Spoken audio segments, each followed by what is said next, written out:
इस पूरी ऑर्गेनाइजेशन को चलाने के लिए आप नीचे डिस्क्रिप्शन से हमारे ऐप को डाउनलोड कर सकते हैं, जिससे कि लॉ स्टूडेंट्स को, लॉयर्स को और आम आदमी जो लॉ जानना चाहता है वो पेड क्लासेस का लाभ ले सकता है। नमस्ते सदा वत्सले मातृभूमि। ऑस्ट्रिया यूरोप के एक बड़े और सेंसिटिव कंट्री ऑस्ट्रिया के वियना, हम सब जानते हैं कि हमने बहुत सारी बातें वियना के बारे में सुनी होंगी।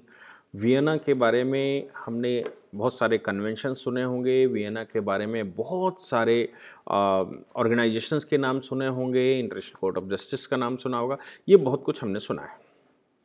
वियना संसार के अग्रणी डिस्ट्रिक्ट्स में से एक आता है, अग्रणी शहरों में एक आता है। और वियना की राजधानी, वो वियना ऑस्ट्रिया की, यूरोप के एक कंट्री ऑस्ट्रिया की राजधानी है और बड़ी इम्पॉर्टेंट राजधानी है। वियना से एक बुरी खबर इस्लामिक चरमपंथ टेरर अटैक को लेकर आई। मैं उसका दुख व्यक्त करता हूं और इस नाजुक घड़ी में संसार के बड़े यूरोपियन कंट्रीज़ ने, इवन यूएस ने वियना के साथ खड़े होने की ऑस्ट्रिया को ये आश्वासन दिया है कि वो इस संकट की घड़ी में उनके साथ साथ है। जो सबसे इम्पॉर्टेंट बात है वो है कि जर्मनी का स्टेटमेंट आया, यूरोप के बहुत सारे कंट्रियों का स्टेटमेंट आया और उन्होंने ये कहा कि these are the common attack and these are the common problem of the Europe. Europe की ये एक कॉमन प्रॉब्लम है और हम सबको इसको मिलकर संभालना चाहिए, मिलकर इससे लड़ाई लड़ेंगे। मैं आपको बता दूं कि ये वही यूरोप है जो आज से कई वर्ष पहले, 8-10 साल पहले, मैं कहूं 2014-15 की बात है, कि यजीदियों को सुन्नी वहाबी जब यूरोप अरब में परेशान कर रहे थे तो वो भाग भाग कर यूरोप पहुँचे। और जब वो यूरोप पहुँचे तो बड़ी अच्छी तस्वीरें कि बच्चा नदी में बह रहा है, समुद्र के किनारे पड़ा हुआ है, बड़ा अत्याचार हो रहा है और बहुत कुछ वहाँ पर गलत हो रहा है यजीदियों के बीच में। इस बात को देखकर यूरोप ने एक बड़ा हृदय दिखाया और यूरोप ने बड़ा हृदय दिखाते हुए सबने घोषणा की कि हम इतने शरणार्थियों को शरण देंगे, हम इतने शरणार्थियों को शरण देंगे, और ऐसे करके सभी ने अपने यहाँ उनको शरण दी। यजीदी एक्चुअली मुसलमानों का ही एक फैक्ट है, जिसको बहुत सारे, अगर सुन्नियों से बात करेंगे तो वो कहेंगे यजीदी मुसलमान नहीं होते। यूरोप के बहुत सारे, अरब के बहुत सारे कंट्रीज़ ऐसे हैं जो ये कहते हैं कि ये हमारे नहीं हैं, यजीदी हमारे नहीं होते। मैं आपको बता दूं, ये यजीदीज़ वही हैं। जब शिया और सुन्नी वॉर सबसे पहले शुरू हुआ था तो शियाओं के साथ यजीदी खड़े हुए थे और यजीदियों ने आयशा ग्रुप जो बना हुआ था उनके साथ मिलकर शियाओं के ऊपर हमला किया था, जिसमें अली और हुसैन, हसन, इनकी हत्याएं हुई थी। अब उन्होंने कहा कि ये इतिहास लिखने वालों ने ये भी लिखना शुरू कर दी, ये यजीदी वो यजीदी नहीं है, ये यजीदी दूसरे से यजीदी है। अरब कंट्रीज़ में यजीदी ना तो ईसाई हैं, ना हिंदू हैं, ना ज्यूज़ हैं, ना पारसीज़ हैं, तो कौन है? वो मुसलमान ही हैं। लेकिन उस समय युद्ध के टाइम पर वो साथ में थे और बाद में, जैसा कि मुस्लिम कैरेक्टर है कि संसार में 900 प्रकार के मुस्लिम फ़िरके पाए जाते हैं, इन 900 में किसी एक से अगर बात करेंगे तो वो कहता है ये 899 मुसलमान है ही नहीं। दूसरे एक से बात करेंगे तो वो पहले वाले को मिलाकर कहेंगे 899 मुसलमान ही नहीं। इस्लामिक जगत की ये खास बात है कि जो अपने आप को मुसलमान कहता है वही अपने आप को सच्चा कहता है और बाकी सब झूठे कहते हैं, कहते हैं ये इस्लामिक व्यक्ति ही नहीं है, ये मुसलमान ही नहीं। यजीदियों को जब मार काट के, अब 1500 वर्षों के बाद मार काट के यूरोप में समस्याएं आईं तो उनको, यूरोप में, अरब में जब उनके साथ समस्याएं आई तो वो भाग भाग कर यूरोप में गए। प्रोपगंडा कुछ ऐसा सजाया गया कि अरब कंट्रीज़ में ये गृह युद्ध टाइप का चल रहा है। ये जो यजीदीज़ हैं, यजीदी यहाँ पर माइनॉरिटी है और ये ब्ला ब्ला ब्ला। आपको याद होगा कि 2015 में तभी मैंने एक लेक्चर रिकॉर्ड करते हुए कहा था कि ये अरब कंट्रीज़ की साजिश तो नहीं है, इस बात को देखना पड़ेगा यूरोप को। हालांकि उस समय बड़े बुद्धिजीवियों ने कहा कि आपको ह्यूमन राइट का हवाला नहीं है, आपके दिल में किसी तरह से ह्यूमैनिटी नहीं है जो आप इन दुखी ले जाए सताए लोगों के लिए भी ऐसा कह रहे हैं। मैंने उस समय भी कहा था कि देखिए कहीं ये मुस्लिम जगत की साजिश तो नहीं है वहाँ पर मुस्लिम एंट्री मरवाने के लिए, और वहाँ मुस्लिम एंट्री मरवाने के बाद फिर वहाँ पर समस्याएं खड़ी करना। आज 5 से 6 वर्ष के बाद वो सिलसिला शुरू हो गया, और यूरोप के अंदर जो कंट्रीज़ हैं, आपने फ्रांस का हवाला देखा अभी, आपने ये ऑस्ट्रिया का देखा, आपने पीछे यूके में भी देखा, ये लगातार वहाँ पर चल रहा है। और वहाँ की ये जो नई मुस्लिम कम्युनिटी है वो पुरानी मुस्लिम कम्युनिटी के साथ मिलकर इस्लामिक चरमपंथ को इस लेवल पर ले जा रही है और ऐसे घोषणाएं कर रहे हैं जैसे इस्लाम खतरे में आ चुका है, और यही उनके अंगरक्षक और रक्षक हैं। वियना में कल देर रात की बात है, कल देर रात की बात का मतलब हमारे यहाँ का सुबह लगभग रहा होगा। कल देर रात की बात है कि वियना में चरमपंथियों ने हमला कर दिया, 2 महिलाएं 2 पुरुष तत्काल तुरंत मर गए, 15 लोग अभी भी हॉस्पिटल्स में हैं और बहुत बड़ी संख्या में लोग हताहत हैं। मैं आपको बता दूं कि वियना में या ऑस्ट्रिया में आज ही कर्फ्यू लगने जा रहा था इस बात का कि उनके पास चूंकि कोरोना वापस आ गया है, इसलिए वो उस पर काम करना चाह रहे थे, वो लॉकडाउन शुरू करना चाहते थे। तो अब इसके बाद आज ट्यूसडे जब उनका खुला होगा सुबह, हमसे 5.5 घंटे लगभग वो लेट चलते हैं। अगर हम सुबह 7 बजे उठे होंगे तो आप ये मान के चलेंगे 12:30-1 बजे उनका सवेरा हुआ होगा।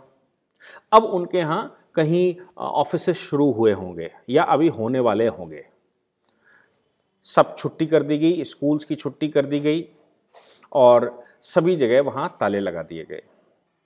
अच्छा ये हुआ कि 2 चरमपंथियों को उन्हें तत्काल मार गिराया। उनकी कुछ वीडियोस भी शेयर हुई हैं। कल की बात है, ये पुरानी एक वीडियो शेयर हुई थी जिसमें एक कपड़े उतारे हुए बच्चा था, उसको गोलियां मार रहे थे, वो इस्लामिक चरमपंथ वो लिए हुआ था। लेकिन ये जो गनमैन इन्होंने मारे हैं ये कल की बात है, लेकिन फिर भी 20,000 से ऊपर वीडियो वहाँ के लोगों ने बनाई थी। 20,000 वीडियो, 20,000 कॉपी नहीं, 20,000 अलग अलग लोगों की वीडियोस वो शेयर हुई थी जो सोशल मीडिया पर ट्रेंड कर रही हैं, पूरे विश्व भर को बता रहे हैं कि इस्लामिक चरमपंथ किस लेवल पर बढ़ चुका है। आप याद करिए अटल बिहारी वाजपेयी जिस समय हिंदुस्तान के प्रधानमंत्री हुआ करते थे और उन्होंने यूएनओ में कहा था कि अभी आपको समझ नहीं आ रहा है कि टेरर अटैक किस स्तर पर पहुंच गया है और इस्लामिक चरमपंथ किस स्तर पर पहुंच गया है, लेकिन भविष्य में आपको समझ में आ जाएगा। अभी सिर्फ हिंदुस्तान जूझ रहा है। ये बात आज से 15 वर्ष पहले की है। उन्होंने कहा था कि आज केवल हिंदुस्तान जूझ रहा है, कल आपको भी ये समस्याएं आ सकती हैं। हमको याद होगा कि ऐसा वाजपेयी जी के कहने के कुछ समय बाद ही लादेन का अटैक अमेरिका पर हो गया था और तब से लेकर अभी तक अमेरिका के जो टावर्स पर हमला हुआ, अमेरिका के फौजों पर हमला हुआ, उस हमले से अभी भी अमेरिका उभर नहीं पाया और अमेरिका लगातार अब इस्लामिक चरमपंथ के विरोध में खड़ा हुआ है और इवन वो इस्लामिक देशों के वीज़ा बंद कर चुके हैं और उनके एंट्री बंद कर रहे हैं, बहुत कुछ कर रहे हैं। लेकिन यूरोप को उसके बाद भी समझ नहीं आया था क्योंकि इस्लामिक चरमपंथ केवल भारत को उस समय प्रताड़ित कर रहा था। और वो इस्लामिक चरमपंथ कैसा, जो हमारे ही भाइयों को विदेशी आक्रांताओं ने आकर हमारी बहनों माताओं के साथ गलत करके जो हमारे यहाँ संतानें पैदा की, चाहे वो फेक मैरिज की हो, जबरन मैरिज की हो, तलवार के दम पर किया हो और कन्वर्जन किया गया, उनके वंशज जो पाकिस्तान और बांग्लादेश के रूप में बाद में इस्टेब्लिश हुए, उन वहाँ पर इस्लामिक चरमपंथी जो नए मुल्ले थे जिनको इस्लाम बिल्कुल नहीं मालूम था, वो तैयार हुए और उन्होंने जिहाद भारत में छेड़ा। भारत उससे प्रताड़ित था, कई वर्षों से प्रताड़ित था, क्योंकि जिन्ना की एक गलत पॉलिसी जिसके तहत वो हिंदुस्तान को दारुल इस्लाम बनाना चाहता था, हिंदुस्तान पे इस्लामिक शासन लाना चाहता था, हिंदुस्तान को पुनः कब्जा करना चाहता था। इसलिए उसने एक पाकिस्तान का टुकड़ा, एक भूमि उसने ले लिया था, लेकिन भारत उससे जूझ रहा था। अच्छा तो ये हुआ कि अटल बिहारी वाजपेयी के बैठने के बाद ये रियलाइज़ हुआ कि वाकई में इस्लामिक चरमपंथ नाम की चरमपंथता भारत को बहुत बड़े खतरे में लेकर जा रही है। हालांकि उनके बाद 10 वर्ष सरकार बैठी, उसने हिंदू टेरर नाम का एक नया नाम इस्टेब्लिश किया और इस्लामिक चरमपंथ भारत में बढ़ते बढ़ते इस लेवल पर पहुँच गया कि भारत को कंट्रोल करना मुश्किल हो गया। इसीलिए इसके बाद जब नरेंद्र मोदी जी की सरकार बैठी तो उन्होंने इसे ख़त्म करने के लिए अग्रसर हुए और बहुत बड़ा डिवाइड इन इंडिया चल रहा है जो देश के साथ हैं, देश के विरोध में है।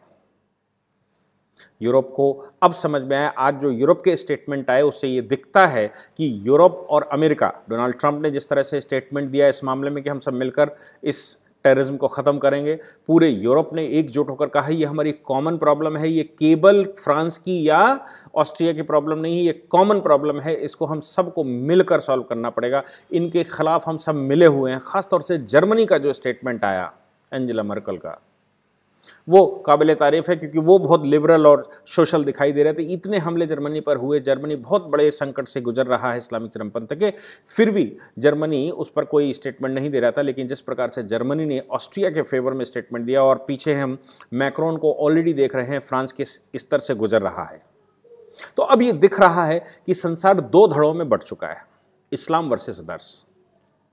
अभी भी लोग इस्लामिक चरमपंथ को ये कह रहे हैं कि नहीं, ये तो हमारा रिलीजन है, ये तो उनका आदेश था, ये ऊपर आसमान से आदेश आया, ये आया, वो इस आसमान के आदेश के नाम से इंसानियत का कत्लेआम कर रहे हैं और इंसानों को मार रहे हैं।